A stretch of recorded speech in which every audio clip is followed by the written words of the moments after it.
Okay, where we're at today is Advanced Math Unit 5 Quiz Review. The things you should have out on your desk at this time is last night's homework, 5-7 homework, your notebooks.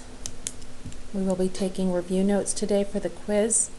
Of course, something to write with, and one of your baby calculators that Mr. Pazzi should have already handed out. If not, make sure you get these things out now.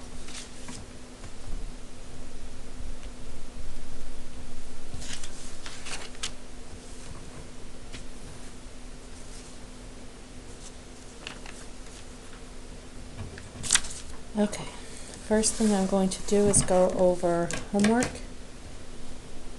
So, this is 5-7. Page 373, and I am going over numbers 43, 47, 48, and 63.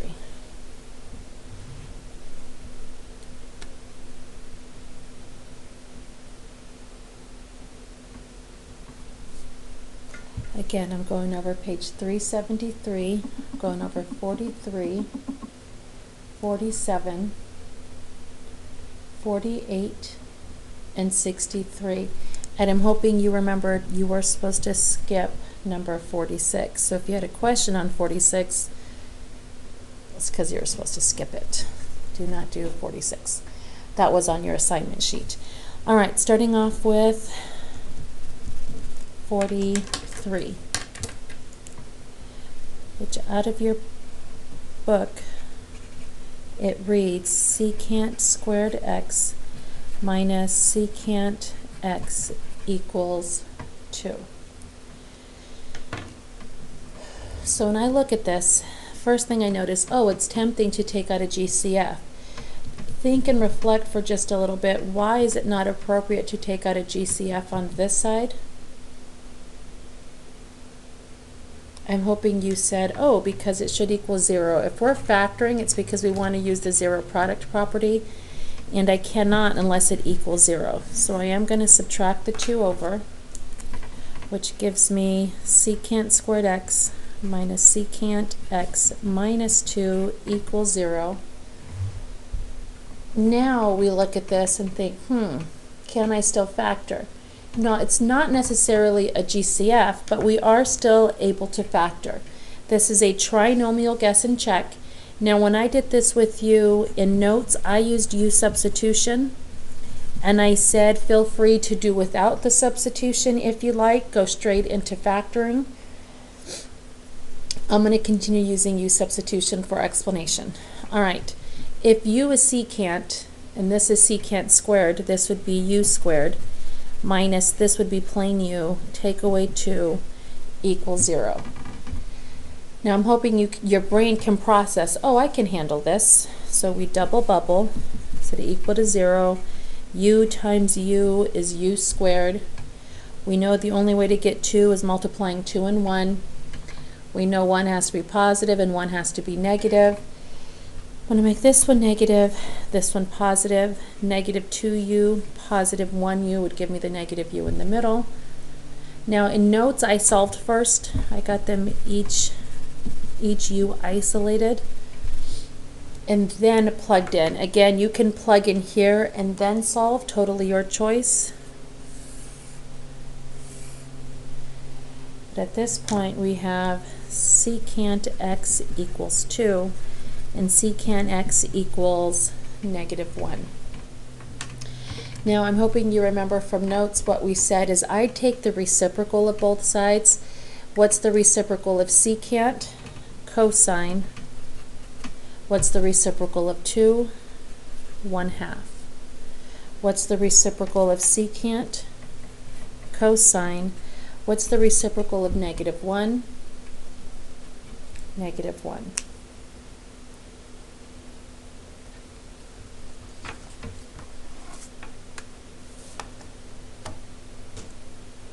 So here you're thinking, what is my reference angle?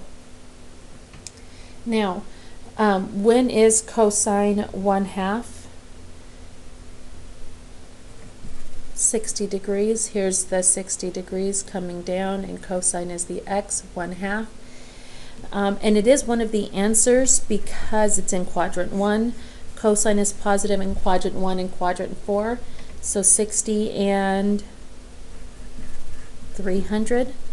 When is cosine -1? -1, 0 happens here at 180 degrees.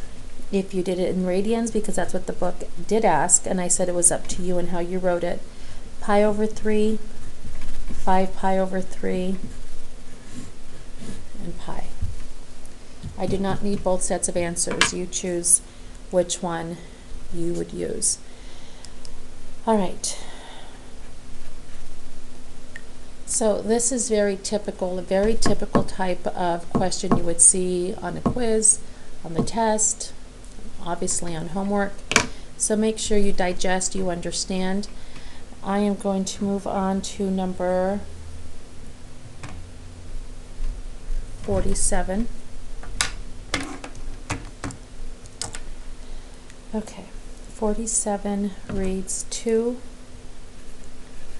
secant squared x plus tangent squared x, take away 3 equals 0.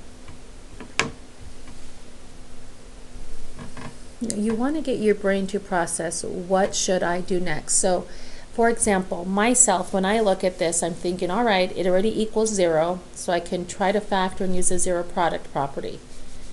But when I look at this, there's nothing to factor. There's no GCF, there's no trinomial factoring.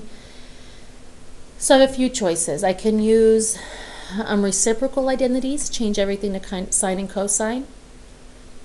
Or I can use my Pythagorean identities. Now, when I'm thinking of which one to use, Pythagorean identities pops out at me because I see this. I see a secant squared and I see a tangent squared, and I look here and I have this identity that uses secant squared and tangent squared. So maybe I can use one, change one into this. I'm going to write that identity down. Tan squared x plus 1.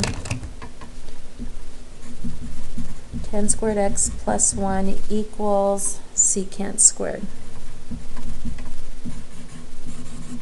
All right, so since they are both squared, it doesn't matter which one I use. I can use secant squared and change it into something with tangent squared, or I can take the tangent squared and change it into something with secant squared, and that is because they are both being squared. Since it does not matter, I'm going to pick the second one only because I don't have to worry about distributing a negative sign or a coefficient or 2 or 3 or anything else. So 2 secant squared I'm going to leave as is, plus, where is it at? Tan squared. If I isolated the tan squared, I would minus the 1 to the other side, and that would be secant squared x minus 1. Minus 3 would stay as is and equals 0.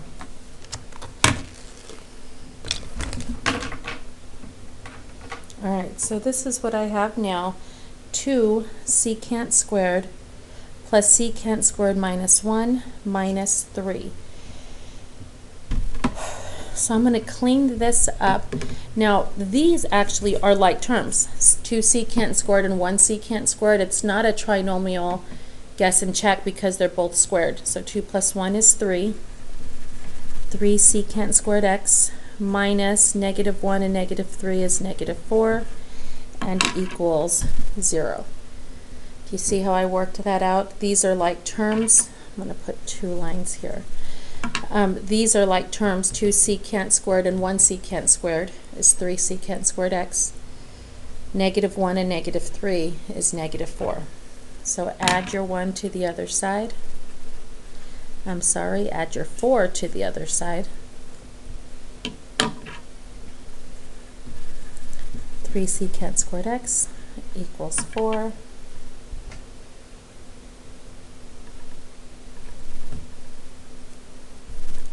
Divide both sides by 3.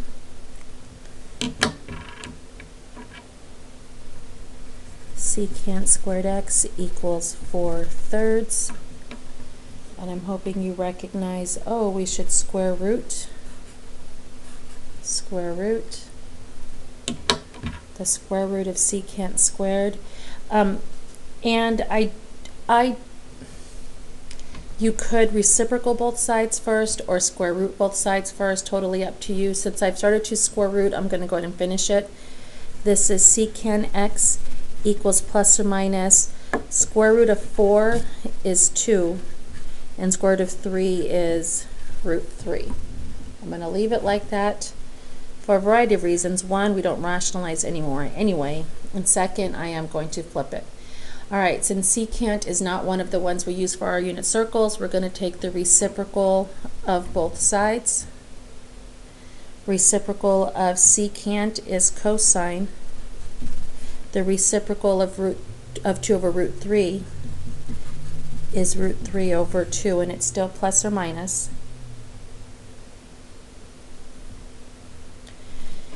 And then you're thinking, what is the reference angle? Give you a second to think about it. Good job, 30 degrees. Using your hand trick, 30 degrees is here. Cosine is the left side, 1, 2, 3, root 3 over 2. Or use your unit circle or whatever you have memorized in your head. And remembering, plus or minus means you're in all 4 quadrants. So you're finding 30 degrees in all 4. Or radians. If you want to use pi over 6, you're finding all your radians in all 4. I'm going to give it to you in degrees. 30, 150, 210, and 330.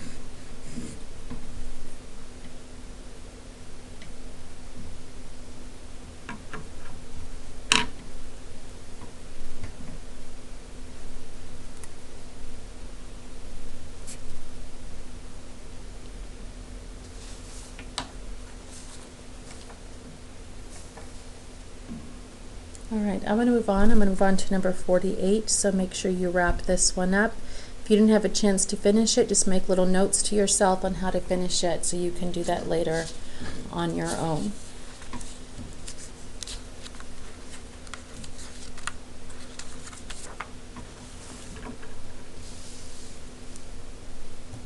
Okay, next one is 48. Sine squared x plus cosine x plus 1 equals 0. I either did this one for you in notes or something very similar. Okay, so again, I keep trying to get you to get to the place in your head where you can do these on your own, on homework, on a quiz, on a test. So what should your brain be processing? You should be looking at this and saying, it equals 0, 0 product property I'm solving, so I may want to factor, but hey, it's not like that should be a sine x. Sine squared x plus sine x may be a trinomial guess and check. But right now, as it is, I cannot factor. So what can we change? They're all sine and cosine already, so I can't use reciprocal identities. I'm going to use the Pythagorean identity, and I'm going to recognize that this is the only one I can change. I do not have a choice like I did on number 47. I'm going to put it back up here really quick. This one I said it doesn't matter because they're both squared, you pick, and the only reason I picked this one is because there was nothing to distribute. Now, this one I do not have that choice. This is not squared, so I can't pick that one. I can't just pick it because I want to. Oh, it's nice, I like it. No, there's no squared. If there's no squared, you cannot use your Pythagorean identity. So sine squared is 1 minus cosine squared x plus cosine x plus 1 equals 0. All right, I'm going to point out really quick where this guy came from, just in case you're not seeing it. Some of you may look and like, yeah, I got it, but I'm going to point it out right here. Sine squared, if I get sine squared by itself, I move the cosine squared over to the other side, and it would be 1 take away cosine squared. And that's what I did. That's sine squared by itself, and it's 1 minus cosine squared. Okay, first recognize that these are not like terms. Do you see that? This one's squared and this one is not. Where earlier they were both squared, so they were like terms. 2 secant squared, 1 secant squared is 3 secant squared. This one, not like terms. So I'm just going to put it in at least in the right order. Negative cosine squared x by itself plus cosine x by itself, and then this one does have a like term. This positive one and this positive one, and since they're not opposites, they don't cancel each other out. Plus 2 equals 0. All right, negative cosine squared plus cosine x plus 2 equals 0. All right, it looks like a trinomial guess and check, but I typically do not factor with that leading term being negative. So I'm going to multiply both sides by -1. Boom, boom, boom. And again, the only reason I'm doing that is to get rid of the negative in front of the cosine squared. If you wanted to, you could add, subtract, and subtract to the other side. It would give you the same answer in the end. All right, positive cosine squared x minus cosine x minus 2 equals 0.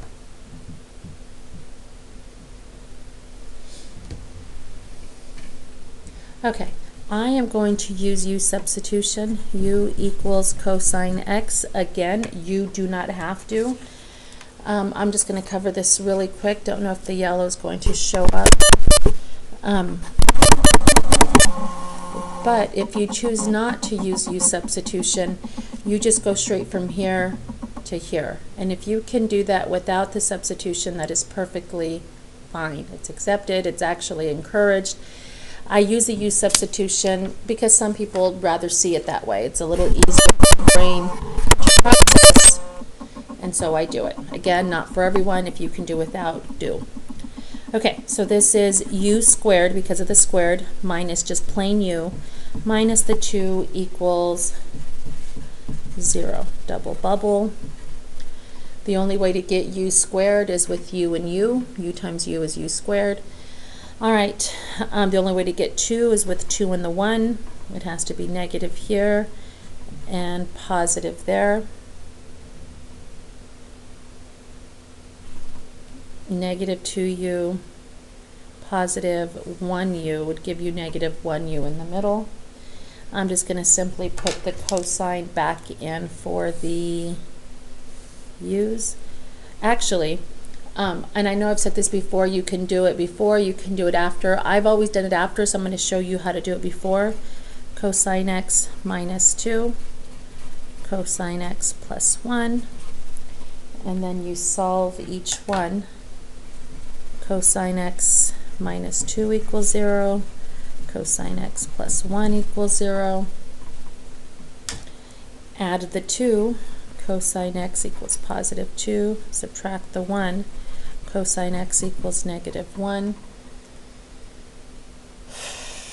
Think about this one. We had this one in notes. Not sure if it was on 5.6 or 5.7, but we did do it, and I think it was 5.6. This is the same as saying 2 over 1, where this is your adjacent and this is your hypotenuse, because cosine is adjacent over hypotenuse. Does it make sense that your adjacent is larger than your hypotenuse? Is that mathematically possible to draw a right triangle such that your adjacent side, one of your legs, is larger than your hypotenuse? It is not possible. So this piece here is no solution. No solution. Again, why? Another way to think about it is your graph. Cosine x, there is no amplitude here. I'm going to cover that. Y equals 1 cosine x oscillates between 1 and negative 1, right? Because the amp is 1. So the graph will always oscillate max and min between 1 and negative 1. Is it ever going to reach 2? No, it's never going to reach 2. It's not mathematically possible. No solution. All right. When is cosine -1, think of your quadrantals right here.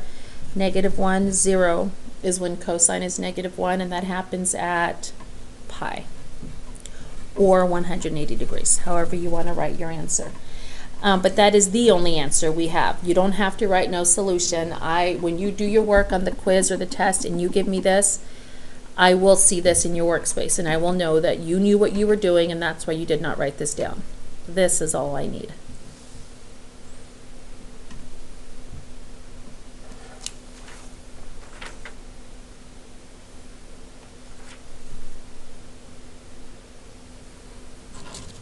All right, last one I want to go over is 63.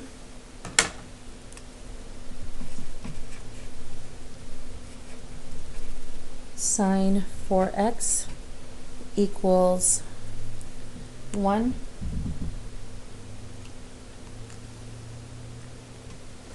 All right, so I look here and I call theta equal to 4x. Sine of theta equals 1. There's only one place when sine is 1, so this does not have a double set like we did in notes. The only place where sine is 1 is right here at the 90-degree mark. So 90 degrees is my only first answer, first set. How many sets are we going to have? 4, because you're going to go, there's your first time around, and then you're going to go around 2, 3, 4. All right, so you do 90 plus 360 for your second set, plus another 360 for your third set, and another 360 for your fourth set. We only have 1, 2, 3, 4 answers here instead of 8 because there's only one answer in my first set. Does that make sense? Let me show you one from your homework. 65 had 2x. And there were 4 answers because there were 2 answers in your first set. That was the first set, and then I added 360 to each one, and there's your second set, and then divide everything by 2. This one, first set has only 1, second set has another 1, third set has only 1, and fourth set has only 1, which means a total of 4. So I'm going to give you guys a few seconds to use your calculators to add 360 to 90 and again. A total of 1, 2, 3, 4 times. 3 times after the original.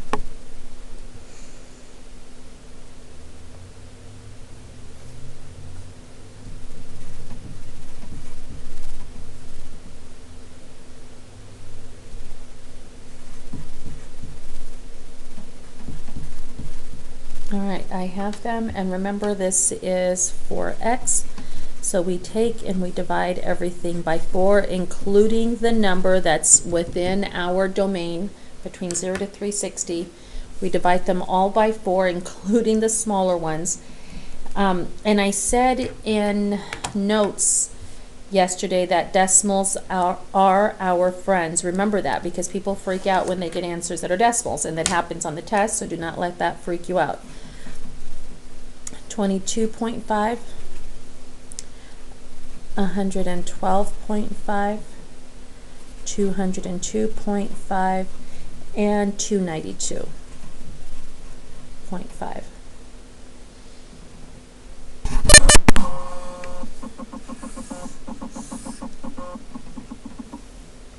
All right, put your homework aside. Anything I did not go over, I'm hoping this at least cleared up any questions. I will be back on Thursday, so you can come in and get any other questions you have cleared up. And I'd like you to now take out your notebook. We're going to do a review for the quiz that you're going to be taking.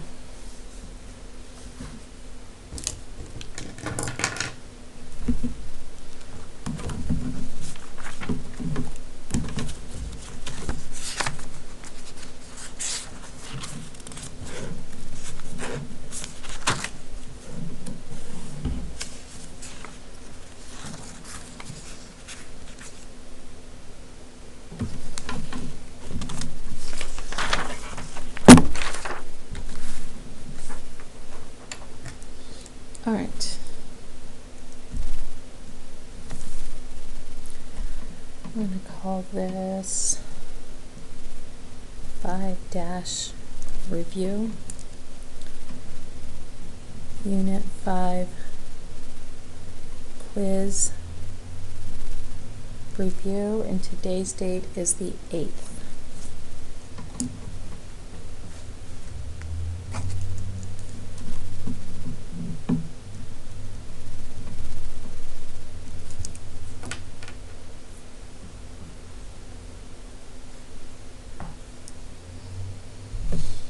Okay, before we get started, I am going to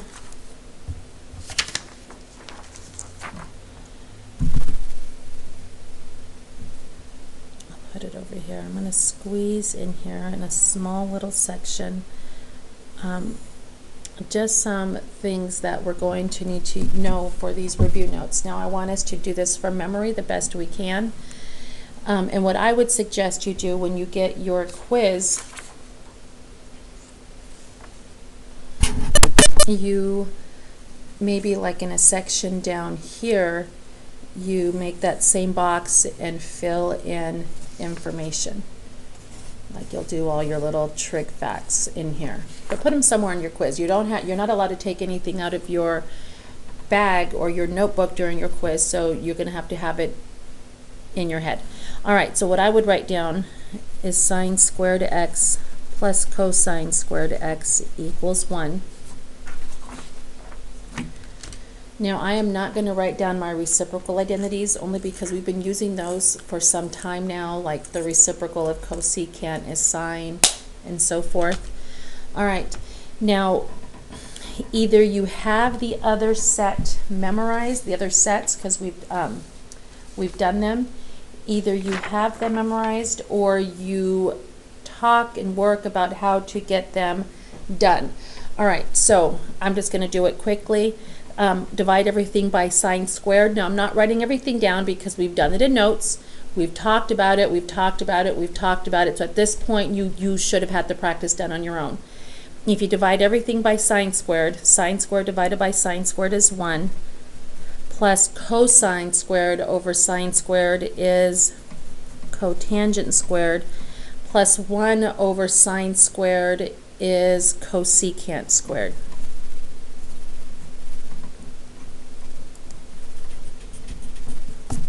All right. The next thing we are going to do is divide everything by cosine squared. All right. So sine squared over cosine squared is tangent squared x, plus cosine squared over cosine squared is 1, equals 1 over cosine squared is secant squared.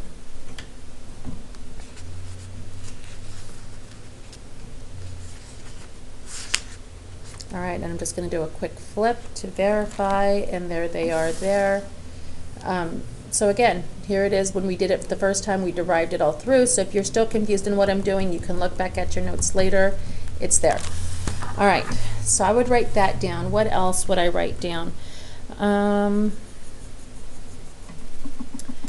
wouldn't write all of the complementary cofunctions, but I would write one of them down, like sine of pi over 2 minus x equals what's sine's co-function? Cosine, and it's just x. And it goes both ways. I could have given you cosine of pi over 2 minus x, and you'd say what's cosine's co-function? You take off the co and it is sine. Again, I'm not going to write all of them. You could write secant and cosecant, tangent and cotangent, but I'm just going to write down at least one set. Other thing I would write down is sine of negative x, cosine of negative x, and tangent of negative x? And which one absorbed the negative and which one kicked it to the front? And we'll see just for a little bit if anyone's struggling with the small writing. All right, remember cosine was the only one that absorbed it, and I talked about why. Because like 45 and negative 45, that's quadrant 1 and quadrant 4, and cosine's positive in both. And sine and tangent, I said it, what I called it, kicked it to the front. Sine x, negative sine x, and negative tangent x. Now, this is also true for its reciprocals. So cosecant of negative x kicks it to the front. Secant of negative x absorbs it. Cotangent of negative x kicks it to the front. So this is true for its reciprocal functions as well. So one more time, I suggest when you get your quiz, the quiz is handed out to you in just a few minutes, you go down here to the bottom of the front page or anywhere. You can see there's a big section here of open space, and jot all those things down. All right, we are going to get, okay, first piece, true or false. Number 1, cosine of negative x plus 1, and that parentheses should not be there. Don't know why I put it there.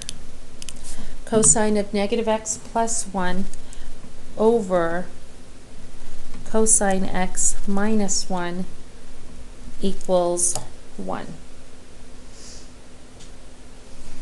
All right, let's use our tools.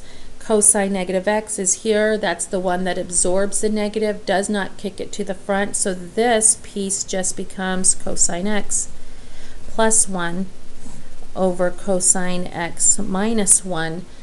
Can that cross out to equal 1? It cannot. Are they opposites of each other? They are not. The opposite of cosine x minus 1 is 1 minus cosine x. The opposite of cosine x plus 1 is negative cosine x minus 1. These are not opposites of each other. So this is false, and this does not equal 1 because they are not identical. That's a plus 1, that's a minus 1. It does not equal 1. Okay, number 2. I'm going to squeeze in here. Cosecant of negative x plus 1 over cosecant of x minus 1. Does this equal negative 1? All right, let's see. Cosecant, we talked about it just a second ago. Cosecant is the reciprocal of sine. So I'm looking at this one right here. And what does sine do with the negative? Does it absorb or kick to the front? Kicks it to the front. So cosecant will do the same thing. That negative sign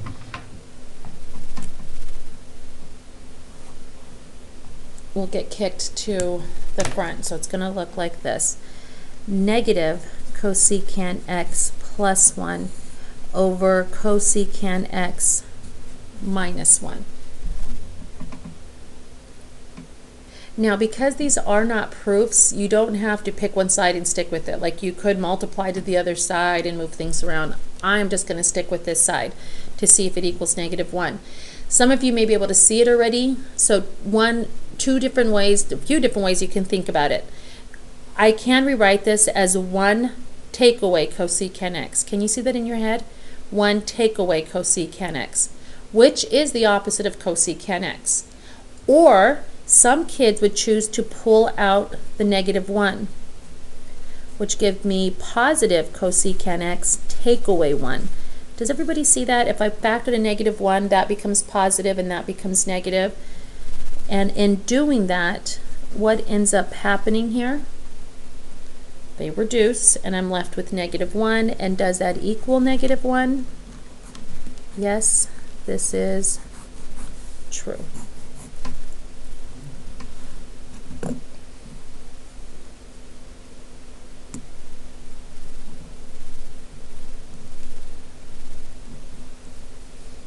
All right, makes sense. And again, this was not the only way to do it. Some kids would, you do not have to write this down, but some kids would process this as 1 minus cosecant x over cosecant x minus 1. And recognize, hey, those are opposites of each other. That crosses out to -1, which is still true. Your choice. All right, moving on to number 3. We are now going to simplify. Write that down. Simplify. Number 3. Secant of -x over cosecant of -x times sine of pi over 2 minus x. Okay, a few things going on here. We have our even odd function business going on, and we have our complementary cofunctions. All right, I'm going to focus on this side. Secant is the reciprocal of cosine, and cosine does what with the negative? Absorbs. Good job. So it's just secant of x. The negative is gone. Cosecant's the reciprocal of sine, and what does sine do with the negative? Correct. It kicks it to the front, so it's negative cosecant x. Now, these x's will always become positive. You just have to remember, does one just go away and one goes to the front, and which one does what? One absorbs, one kicks to the front. Okay, times sine of pi over 2 minus x. I'm going to definitely change this to x. If I'm taking this complementary, I need to take this cofunction. And what's the cofunction of sine? It has no co, so put co in front of it, cosine x.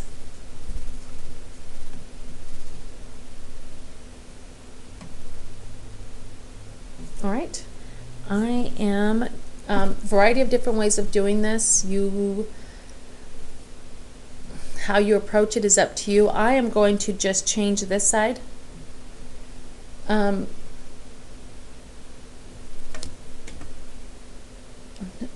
And work from there. Now you could multiply secant times cosine actually and work with reciprocal functions undoing each other. Totally up to you. Thinking I like that way better, but I'm just going to continue on what I said first. 1 over cosine x, -1 over secant x times cosine x over 1. 1 over cosine, and I'm sorry, that's -1 over sine, going too fast. And then cosine x. I'm going to multiply by the reciprocal, which is 1 over cosine x times negative sine x over 1. I'm not even going to worry about that piece yet.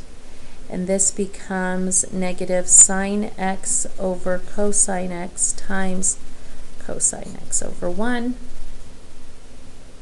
You can see that it's going to reduce, and you're left with negative sine x.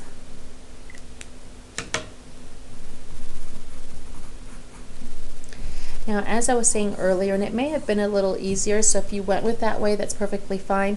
Some kids might say, oh, I'm going to do secant times cosine, and secant times cosine, since they are reciprocal functions, would be 1. Then you'd have 1 over negative cosecant, and 1 over cosecant is sine, so negative sine. Totally your choice. As long as you mathematically understand, you understand the math steps of either way. Number 4. Cosecant x plus sine of negative x all over sine x. All right, so we still have these negative pieces here, the even odd function, so we do have to address that.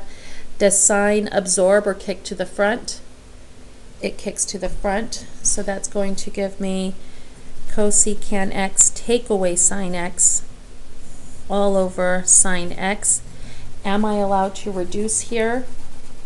I am not, because there's a binomial up here, so I cannot reduce. I'm going to change everything to sine and cosine. So 1 over sine x minus 1 over, nope, minus sine x over 1 all over sine x over 1. Now, can I cross reduce these? No. I'm hoping everybody agrees no, because that's not multiplication. For the same reason that this does not undo each other. Kids will say, oh, the reciprocal function, shouldn't that be 1? No, because they're not being multiplied. It's a subtraction. All right. Your choice, you can simplify the top, common denominator, and then multiply by the reciprocal. But I am simply going to use this tool because we did this during Unit 1 and 2 a whole lot. And again, for this reason. So I'm going to multiply everything by sine x. Why? Because that is the common denominator. Okay, so here again, what have I done? I changed everything to sine and cosine, and then I'm clearing the complex fraction by multiplying by the common denominator. 1 minus sine squared x over sine squared x. That one reduced, so it's 1. Sine times sine is sine squared x. And again, sine times sine is sine squared x. Still cannot reduce, but 1 minus sine squared is a Pythagorean identity. 1 minus sine squared is right here. 1 take away sine squared is cosine squared. So you have cosine squared x over sine squared x, which is what? Tangent or cotangent? Correct. It is cotangent squared x as your final answer.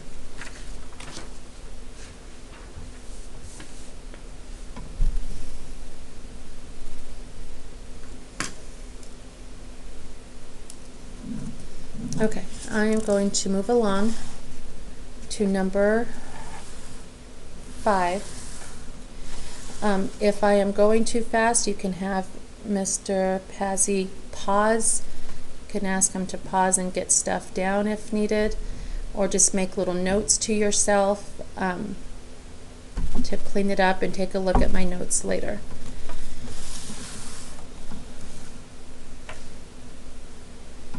Number 5. I'm going to write up here solve. Didn't give myself much room. Number 5 and 6 will be solve.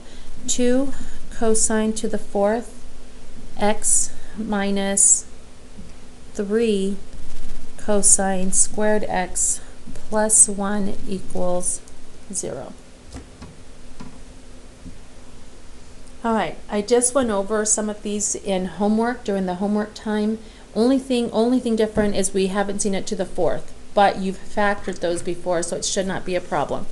All right, again, I'm going to use U substitution. If you can do without, that's perfectly fine. I'm just going to let equal cosine, and I'm going to, because we know how to factor with 4th powers. So 2u to the 4th, take away 3u squared plus 1 equals 0. Again, if I let u equals cosine, just cosine x, then cosine to the 4th is u to the 4th, and cosine squared is u squared. So 2u to the 4th minus 3u squared plus 1, and I'm hoping that's enough for you to say, oh yeah, I can handle that. That's just basic factoring we've been doing since Math 2. 2u and u, and I did mess up somewhere, so I'd like you to think where. If I'm factoring this, yes, 2 times 1 is 2, but u times u is u squared. What am I missing? That's where it's here. U squared times u squared is u to the 4th. All right, my last sign is positive, which means my two signs are the same. I look at my neighbor, and the neighbor says, hey, they should both be negative, so that it adds up to a negative 3u squared in the end. The only way to get 1, luckily for us, is 1 and 1. And then we check negative 1u squared, and negative 2u squared. That adds up to negative 3u squared, which is in the middle, so we're good and we're happy. We haven't done our little smiley faces in a while.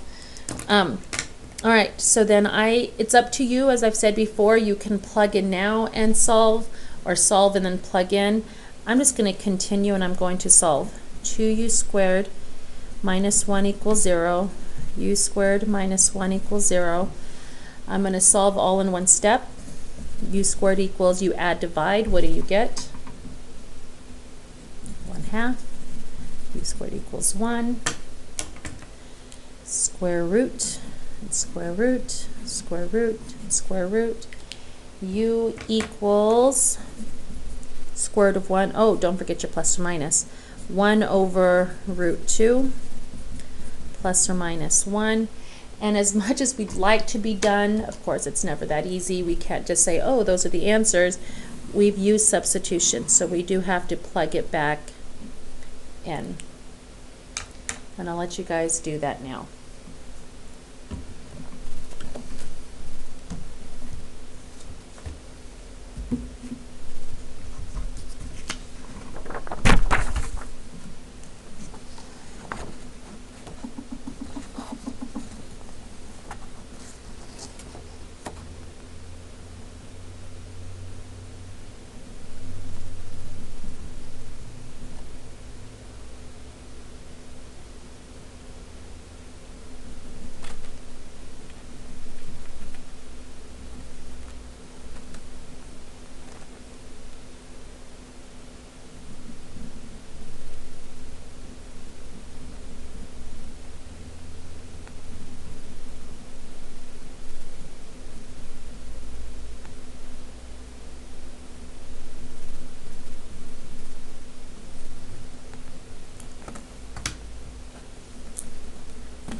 All right, I've put them in cosine x equals plus or minus 1 over root 2 and cosine x equals plus or minus 1, recognizing that your reference angle is 45 degrees. And because it's plus or minus, it's in all four quadrants. Cosine is plus or minus 1, so it's 1 at 0 and negative 1 at 180. And so your answers come out to be 45, 135, 225, 315. These four are coming from the 45 in all four quadrants, and 0, 180 are coming from the two quadrantals.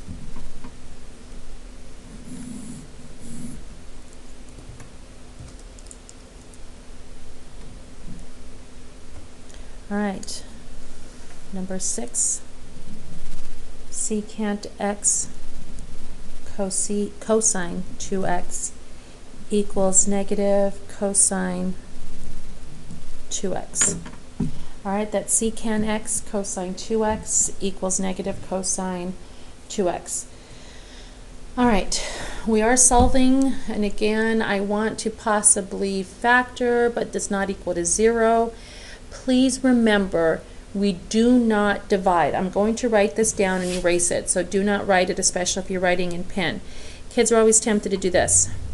Cosine 2x, divide by cosine 2x, and say, oh, that reduces, that crosses out, and secant x equals negative 1. I'm going to bubble that over here.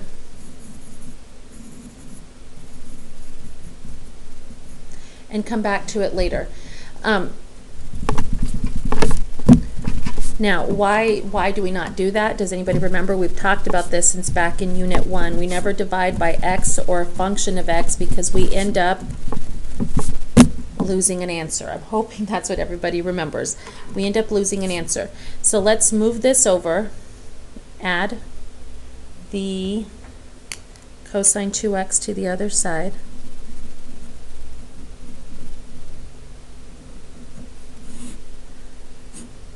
Now in adding that to the other side, I'm hoping you recognize that these are not like terms. There are two cosines of 2x, cosine 2x, cosine 2x. But this first one is attached to a secant, so it looks like this. Secant x cosine 2x, I know I put a big space in there, not intentional, plus cosine 2x equals 0.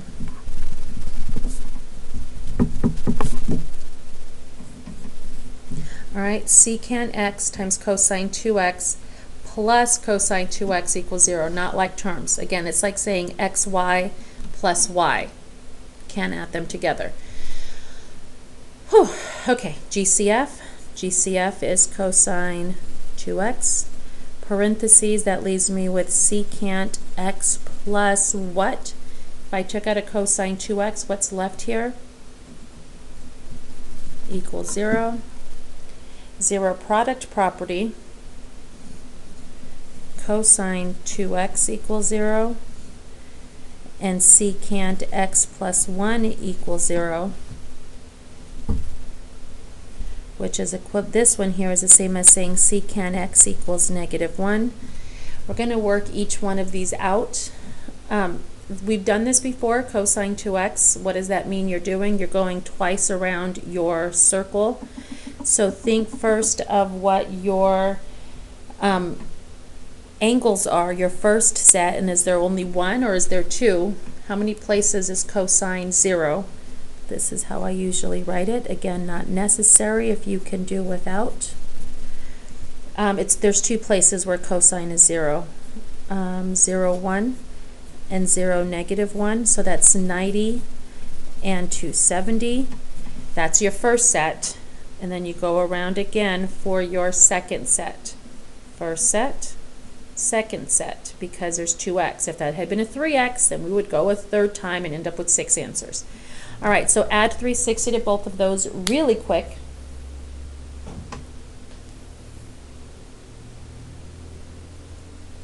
All right, 450, 630, and remember this is 2x, so then we divide everything, including the original smaller ones that are smaller than 360. We still divide those. We divide them all by 2, and that gives us 45, 135, divide quickly, 225, and 315. And then secant x equals -1, reciprocal both sides. Secant of x is reciprocal of secant x is cosine x. Reciprocal of -1 is -1. When is cosine x -1? -1, 0 at 180 degrees. 1, 2, 3, 4, 5 answers. 4 from this one and 1 from this one. Now coming back up to our bubble that we made earlier. This was our little thinking bubble on what would have happened if we had divided. When we divided and reduced, we got this, and this was all we got. Did we end up with that anywhere? We did. Secant x equals -1, and if we had continued solving that, we'd end up with only this answer right here. So we'd not only lose an answer, we would have lost 1, 2, 3, 4. All of these 4 answers would not have been part of our solution, and that would have been it, 180. And then you'd get it wrong, big fat wrong, because I've been telling you not to divide by x or a function of x.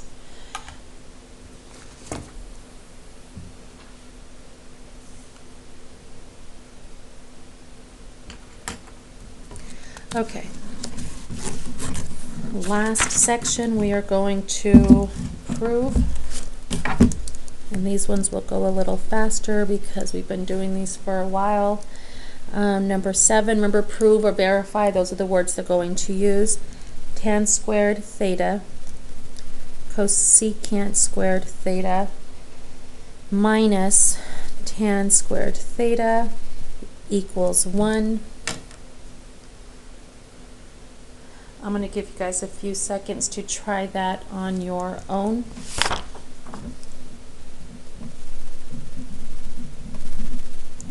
pick a side. It doesn't matter which side. I'm assuming most of you guys are going to be choosing the left side. Remember, you bubble it in. I'm going to leave that there for you because I'm going to work mine out.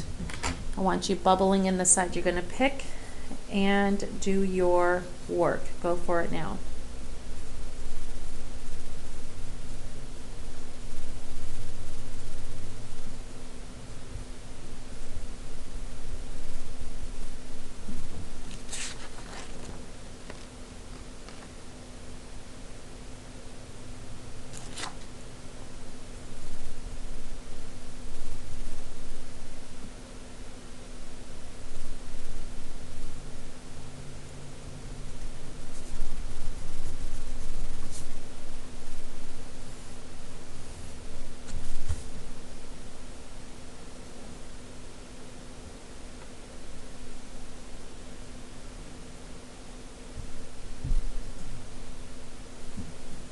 All right, I am going to put it up.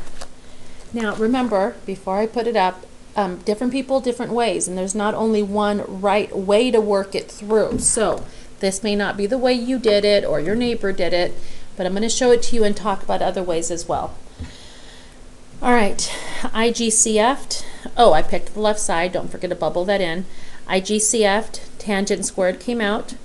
Cosecant squared theta is left with a -1. And then right here, my cosecant squared theta, I used this piece. Cosecant squared theta -1 is cotangent squared theta. Do you see that? Cosecant squared theta -1 is cotangent squared theta. So I changed that to cotangent squared theta and said, hey, tangent squared times cotangent squared, it's multiplication. They're reciprocal functions. It is 1 and 1 equals 1. Did any of you change everything to sine and cosine? Maybe. I'm going to show that quickly just in case anybody did. Sine squared theta over cosine squared theta times cosecant squared is what? 1 over sine squared theta, take away sine squared theta over cosine squared theta. This reduces, and you have 1 over cosine squared theta minus sine squared theta. And you're thinking, oh, common denominator, I can combine them.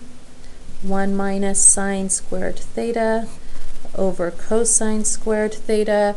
And I'm hoping if you did it this way, you recognized, hey, 1 minus sine squared is this right here. 1 minus the sine squared is cosine squared. So cosine squared theta over cosine squared theta equals 1. 1 equals 1. Test question just like this, and I always have kids, some kids do it this way, some kids do it that way. Now you may be thinking, why would I do it this way? That's just sometimes the way your brain works. So it doesn't matter, we get to the same place at the end. All right, number 8, last one. 1 over secant x minus tan x like this equals secant x plus tan x. We will definitely get more practice with ones like this because we haven't done very many, but I do want to go over it with you for the quiz. When you see this, first off, there's no squareds, there's no Pythagorean identities. I could change everything to sine and cosine, but what I recognize here is that these two are almost the same, just flipped around on a fraction and minus and a plus. It does not matter which side you pick. I'm picking the left side just because it's a fraction. And here is what you do. First, I'm going to rewrite it because I need to put work next to it. All right, so when you have these and you can see they look pretty similar, but they're flipped on the fraction and one's a minus, one's a plus, treat it as a conjugate problem. So when you do conjugates, you're going to do the conjugate of this piece here. Why? Because that's it. There's only one at the top. This is the only conjugate piece you have. So secant x plus tangent x. Secant x plus tangent x. Now the question I get most often on these is, how do I recognize them? How do I know when to use the conjugate? Well, right now you don't really know because we haven't done a whole lot, but we will get more practice before the test. Know that it does come up on the test, so you do need to get the practice. All right, 1 times secant x plus tangent x is simply going to stay secant x plus tangent x over. Now, I'm hoping you remember from last year that when you FOIL conjugates, the middle terms cancel out, so I'm not going to do that anymore. Secant times secant is secant squared x. Middle terms cancel out. I'm going to show you quickly. Secant tangent, negative secant tangent is going to cross out. That was secant times tangent, and negative secant times tangent cross out. So I don't even show that step. So I just do the first and the last. Secant times secant is secant squared. Negative tan times tan is negative tangent squared. If you don't understand that, then you're going to take some time later and you're going to do the first, outer, inner, last, and you're going to see that it comes out to be this, just to verify for yourself how we got this. All right, but I am moving on. Secant squared minus tangent squared. Do we have that? Here it is. Secant squared, if I move the tangent squared over, secant squared minus tangent squared is 1. So this whole piece down here is 1. So we have secant x plus tan x over 1, which is what we were trying to prove. Secant x plus tan x equals secant x plus tan x. And again, we will get more practice with this. But right now, recognizing that they look almost the same, they're flipped on the fraction, one's a minus, one's a plus, or this might be plus and that might be minus. When you see that, train your brain to think conjugate.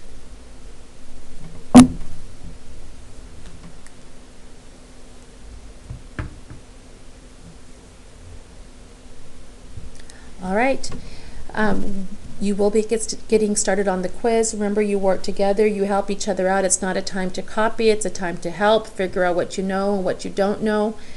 I will not see you tomorrow because tomorrow is Thursday and I don't have you Thursday, and then there's no school Friday. So enjoy your weekend, have fun, be safe, and always make good choices. I'll see you on Monday.